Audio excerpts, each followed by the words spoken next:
to my channel. So as you can see by the title, the palette we're going to be playing with today is the Pat McGrath's Mothership VIII Divine Rose 2 palette, and this is the packaging.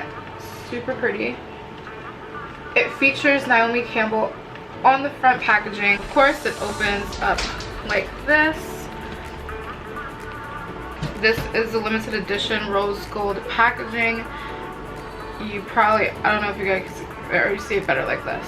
So it's the limited edition rose gold packaging. It looks like this. Here's a palette. I'm just using the shade cover to cover the mirror.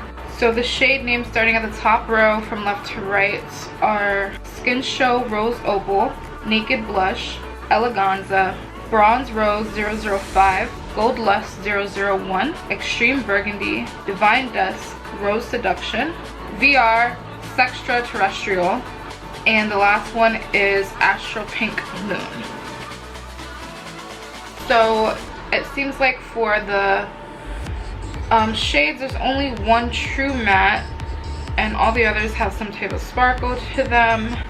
And then of course you have the VR Sextra Terrestrial, which is a duochrome down here, which you can kind of see from this angle looks green, and then when I push it down it looks pink.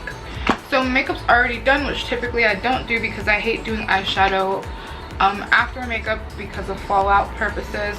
But just to make the video easier on myself, I decided to just do my makeup first. So I'm just hoping that these don't have a lot of fallout, but we'll see. The brushes I'm testing it with will be the James Charles brushes for the most part, and there's some furless brushes I might use, or at least one furless brush I might use.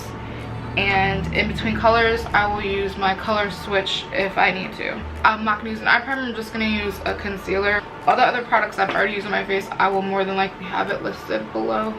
I should have used my Too Faced Shadow Insurance, but I didn't think about getting it.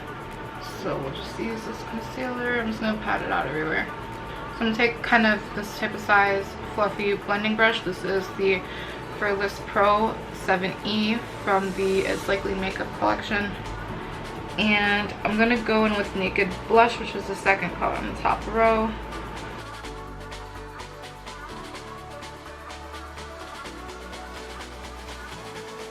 So that is kind of how it looks after I dipped in it super lightly and I dusted most of it off. So I'm going to dip again, and I'm not going to dust any off. I'm going to see how, whoa. Yeah, that's pigmented.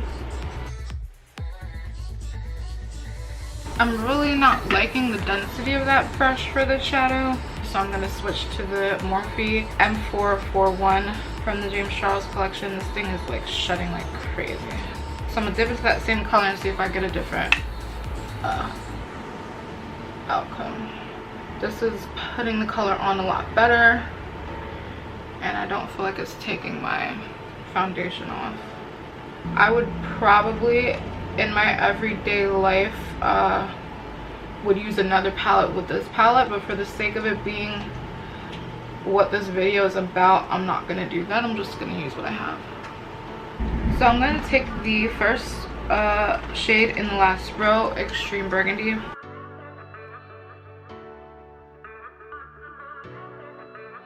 Really like it though.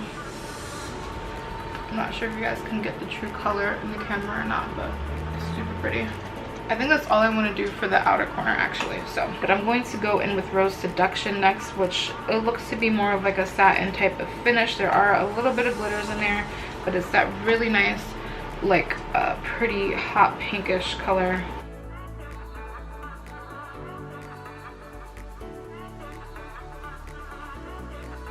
Ooh. If I had any more like silver glitter liner, I might have like cut my upper lip with that, but this is really pretty.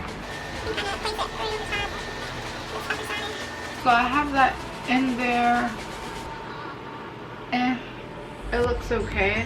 I feel like maybe I should have done it the other way around with Sextra Terrestrial on the outer point.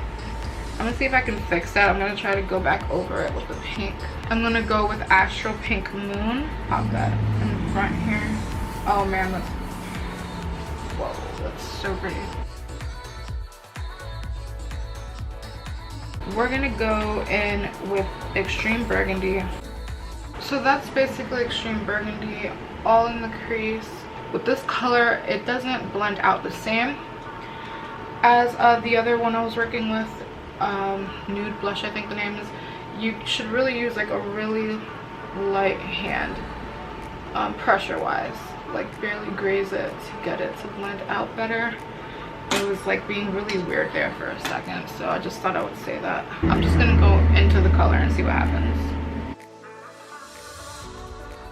The pink shift to it is so pretty.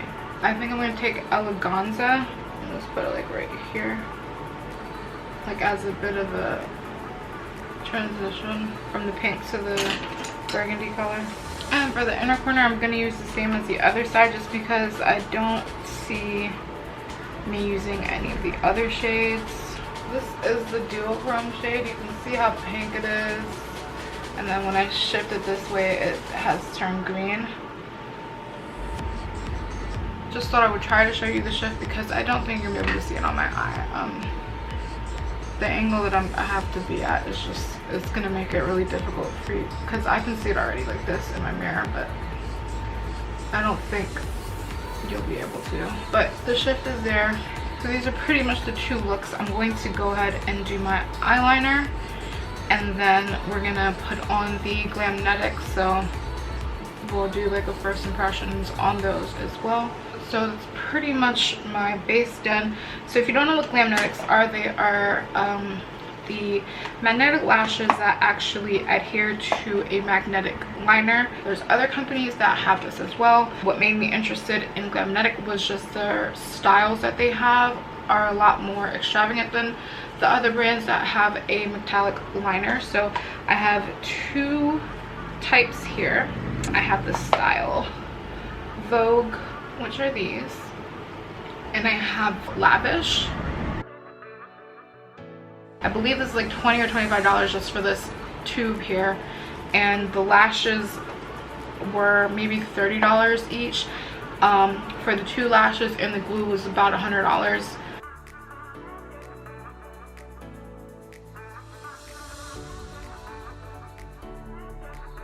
So I'm not going to use tweezers or anything. I'm just going to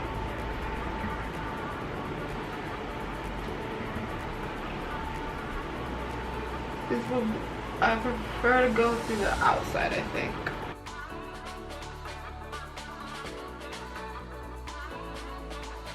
So this is Lavish. The only thing is, you might be able to see because I didn't apply mascara to my own lashes, there's kind of a difference in color there. Other videos I've seen with girls, it's like they can go so many times and the liner hasn't moved. So I don't know why, because now mine has patchiness, so I'm gonna have to redo it. Maybe I didn't let it dry long enough, but I thought that was long enough. I'll have to go back. I'll probably write in the comment section if you should let it dry or do you put it on right away, but I'm pretty sure the videos I've seen, everyone has let it dry, so let's see.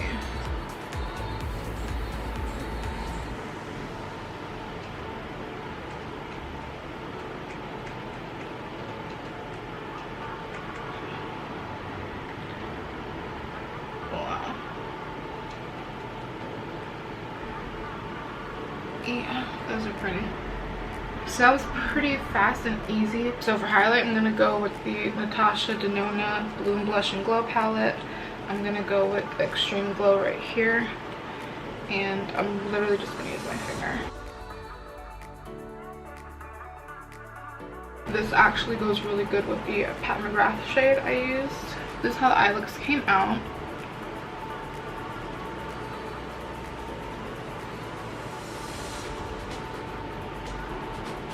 I think the lashes are really pretty. I think it's really convenient. I think it's super fast. If you're not good with lashes, or you have a hard time putting them on, I think this is something you'd want to do. The lashes you can use up to 40+ times. I'm assuming that depends on how often maybe you're wearing them. If you're only wearing them a few times a year, you could probably get more uses out of them. How well you're keeping up with taking care of them, so when you take them off and you have to remove the excess liner and stuff, and probably how rough you are with them, period. But I will also more than likely still wear glue-on lashes just because I still like them as well. But these are really good. Yeah, I think the lashes are actually, as far as the palette, actually I really love this palette. I know I was having some trouble with the green shade originally. I think having it on this eye with the pink may have just looked a little weird to me. I really like how both looks look. So I kind of like this one a little bit better, but this one's really vibrant and really pretty too, and really light. I feel bad because both of the products that I'm showcasing are pretty expensive products. Like I said, the Glamnetic lashes with the liner came out to $100. I did have a code that I ended up finding that gave me, I think, 30% off. So I think I paid, after taxes and everything, instead of $100, it was actually, I think it would have been like $110 or $112. I paid like $68. Pat McGrath's Motherships go for $125. So those alone are putting you at over $200. If you can only pick one or the other, I would say it depends on how often you wear your lashes. If you're not someone who really likes wearing lashes, then it's just in general, then maybe not. Maybe opt for a cheaper liner brand. I think I saw one person comparing it to an Adele. They had a pot liner though. It wasn't like a liquid, it was still a pot, but you could still do the same thing and line your lashes regularly and then use the pot to go over it. And hers looked pretty, those look nice too, but they weren't as extravagant. So if you're a person who doesn't like wearing lashes in general, you probably could get away with just getting the Ardell brand, because they're not going to be as extravagant as these anyways, but they still look really nice and they're very easy to put together. So that would be my suggestion for that. If you're someone who really loves extravagant lashes, you like to wear them, but you want something easier to fuss with, or maybe you're not the best at getting it on the first time and stuff, but you really adore wearing them, then I would say go for the Glamnetic. For this palette, I don't know, this is something up to taste. There was only one other palette I ever really liked from her, and I didn't like it enough to get it. The color story to me is the prettiest, even though if you've been watching for a while, you know I like to play with a lot of like bright colors. But the color story to this was so pretty. I think the color was perfect to go along basically any time of the year. So anyways, I'm just gonna end it here then. So thanks so much for watching. If you want to know all the products I used on my face and everything else, I will have everything linked down below in the description. If it's available, it will be linked. Other than that, thank you guys so much for watching, and I will see you next time. Bye.